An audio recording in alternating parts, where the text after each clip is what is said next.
امریکہ اور افغانستان کے درمیان قیدیوں کا تبادلہ ہوا ہے۔ افغان حکومت نے امریکہ میں قید افغان جنگجو کے بدلے 2 امریکی شہری رہا کر دیے۔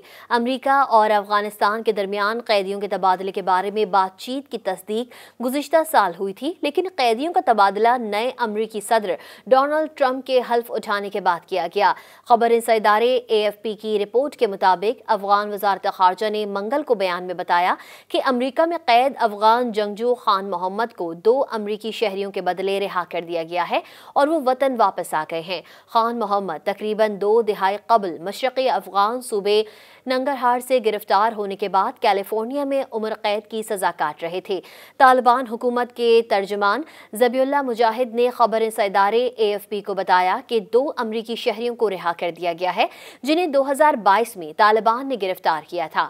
طالبان کے قید سے رہائی پانے والے امریکی شہری ریان کاربٹ کے اہل خانہ نے تصدیق کی ہے کہ انہیں رہا کر دیا گیا ہے اور وہ امریکہ واپس آ رہے ہیں۔ اہل خانہ نے ریان کاربٹ کی رہائی پر بائیڈن اور ٹرمپ انتظامیہ کے ساتھ ساتھ قطر کا بھی شکریہ ادا کیا اور افغانستان میں قید دیگر 2 امریکیوں کی رہائی کا بھی مطالبہ کیا۔ امریکی میڈیا کے مطابق طالبان کے قید سے رہائی حاصل کرنے والے دوسرے امریکی شہری ولیم میک کینٹی ہیں، جن کے بارے میں بہت کم معلومات ہیں کہ وہ افغانستان میں کیا کر رہے تھے۔ ان کے اہل خانہ نے امریکی حکومت سے اس معاملے پر رازداری اپنانے کا مطالبہ کیا تھا۔ نیو یارک ٹائمز کا کہنا ہے کہ اب بھی 2 امریکی شہری افغانستان میں زیر حراست ہیں، جن میں ایئر لائن کے سابق میکینک جارج گلیزمین اور پیدائشی امریکی محمود حبیبی شامل ہیں۔ طالبان حکومت نے قیدیوں کے اس تبادلے کو مذاکرات کے ذریعے مسائل کو حل کرنے کی ایک اچھی مثال قرار دیا ہے اور اس سلسلے میں برادر ملک قطر کے مؤثر کردار پر خصوصی شکریہ ادا کیا۔ اپنے بیان میں افغان حکومت نے کہا کہ وہ امریکہ کے ان اقدامات کو مثبت انداز میں دیکھتی ہے جو دونوں ممالک کے درمیان تعلقات کو معمول پر لانے اور وسعت دینے میں معاون ہے۔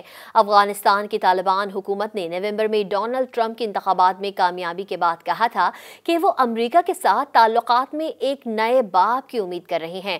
طالبان حکام بارہا باور کرا چکے ہیں کہ وہ 2021 میں اقتدار میں آنے کے بعد سے ہر ملک کے ساتھ مثبت تعلقات چاہتے ہیں، تاہم اب تک دنیا میں کسی بھی ریاست نے سرکاری طور پر طالبان حکومت کو تسلیم نہیں کیا ہے۔ افغانستان میں خواتین کے حقوق پر پابندیاں امریکہ سمیت بہت سے ممالک کے لیے اہم معاملہ ہے۔ مزید نیوز اپ ڈیٹس اور ڈیجیٹل سٹوریز کے لیے سبسکرائب کریں ڈان نیوز پاکستان۔